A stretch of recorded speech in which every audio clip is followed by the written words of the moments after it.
இரவு காத்த கிளி, இரவு காத்த கிளின்னு ஒரு கதை இருக்கு.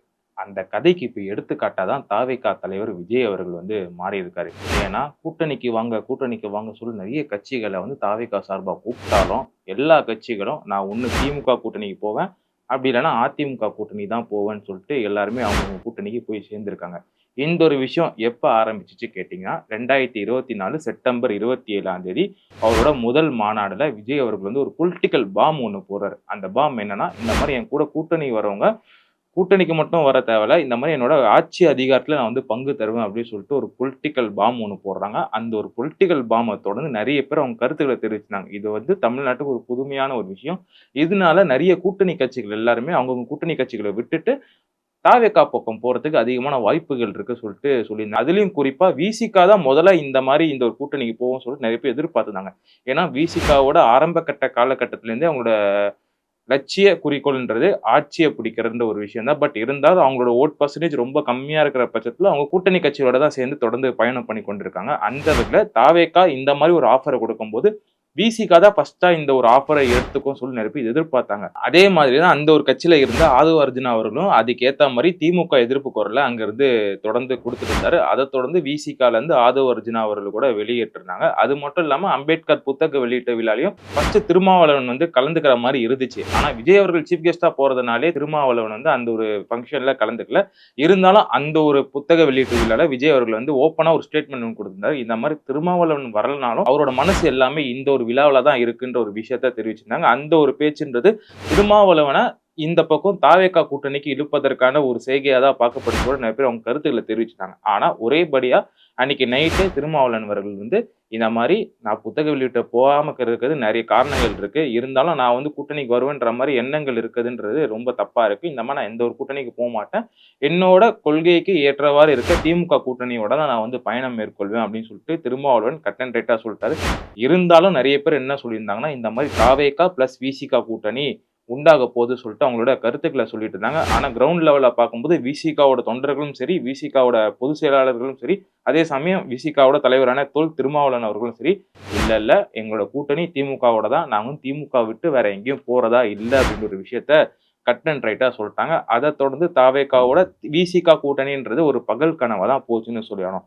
அத தொடர்ந்து தாவேகாவோட அதிமுக ஒரு கூட்டணியில ஈடுபட போறாங்கன்னு சொல்லிட்டு ஒரு செய்திகள் வந்துருந்துச்சு. அதுக்கு முதற்கட்டமா கரூர் விஷயத்துல இபிஎஸ் அவர்கள் விஜய்க்கு ஆதரவா சில கருத்துக்கள தெரிவிச்சிருந்தாங்க. இதனாலேயே அதிமுக, தாவேகா கூட்டணி சேரப்போகுதுன்ற ஒரு விஷயம் பெரும் பேசும் பொருளா மாறிச்சு. பார்த்தா கூட்டணி பேச்சுவார்த்தைகள் நெறைய போச்சு கூட எல்லாருமே சொல்லியிருந்தாங்க.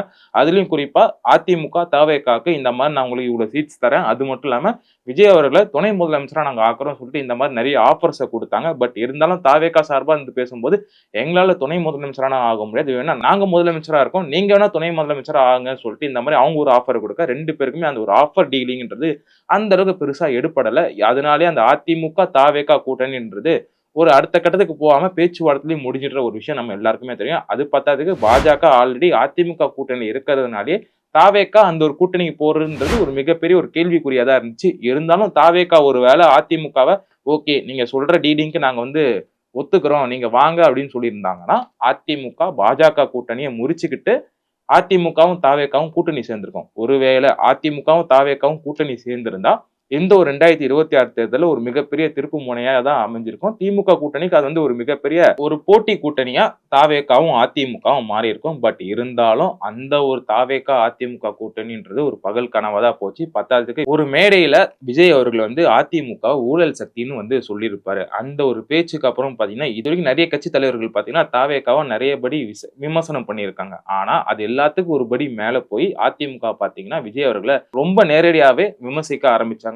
குறிப்பிட்டு சொல்லும்படி ஜெயலலிதா டைம்ல விஜய் அவர்கள் என்ன மாரியான விஷயங்கள் அதிமுகவுல அனுபவிச்சார்ன்ற ஒரு விஷயத்த நம்ம மேற்கோள் காட்டி, இந்த ஒரு விஷயத்த அவங்க வந்து சுட்டி காமிச்சாங்க. சோ அத தொடர்ந்து அதிமுக, தாவேகா கூட்டணியும் அமையாதுன்ற ஒரு விஷயம் கிட்டத்தட்ட கன்ஃபார்ம் ஆச்சு.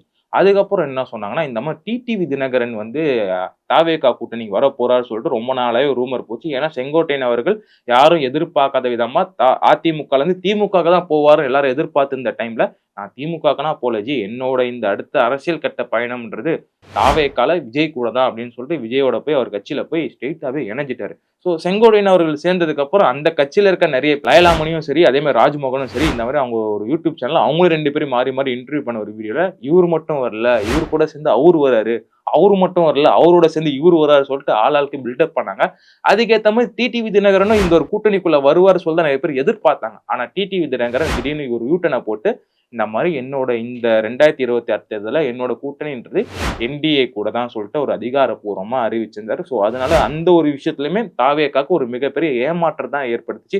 ஒருவேளை டிடிவி தினகரன் தாவேகா கூட்டணியில இணைஞ்சிருந்தாருன்னா, ஏன்னா போன 2021 சட்டமன்ற தேர்தல்ல திமுக, அதிமுகக்கு இடையே ஒரு மிகப்பெரிய டிஃபரன்ஸை ஏற்படுத்தினதுன்றது டிடிவி தினகரனோட அமமுக கட்சி தான். ஏன்னா அதிமுக கூட்டணி வந்து நிறைய இடத்துல தோல்வியை தழுவினதுக்கு மெயின் ரீசனா அமமுக பிரிச்சு அந்த ஒரு ஓட்டுகள் வந்து ஒரு பெரிய லெவல்ல ஒரு இம்பாக்ட கிரியேட் பண்ணிச்சு. அதனாலே அந்த ஒரு ஓட் பெர்சன்டேஜ் விஜயோட சேரும்போது விஜய்க்கு ஒரு பூஸ்ட் அப் கொடுக்கும் தான் நிறைய பேர் எதிர்பார்த்தாங்க. ஆனா அதுக்கு ஒரு ஏமாற்றம் கொடுக்குற விதமா தான் டிடிவி தினகரன் அங்கிருந்து அப்படியே எஸ்கேப் ஆகி அதிமுக கூட்டணியில போய் ஜாயின் பண்ணிட்டாரு. அதுக்கப்புறம் சரி இவங்க தான் யாரும் வரல, அட்லீஸ்ட் அன்புமணி ராமதாஸ் இல்ல ராமதாஸ் இவங்க 2 பேர்ல யாராவது ஒருத்தவங்களாவது வருவாங்க சொல்லிட்டு நிறைய பேர் எதிர்பார்த்தாங்க. பத்தாததுக்கு அன்புமணி ராமதாஸ் விஜயோட தான் கூட்டணி போவார் சொல்லிட்டு ஒரு பேச்சுவார்த்தையும் கிட்டத்தட்ட அப்படின்னு போயிட்டு இருந்துச்சு. ஆனா அன்புமணி ராமதாஸும் இல்ல நானும் அதிமுக கூட்டணி தான் போறேன்னு சொல்லிட்டு அவரும் அதிமுக கூட்டணி போயிட்டாங்க.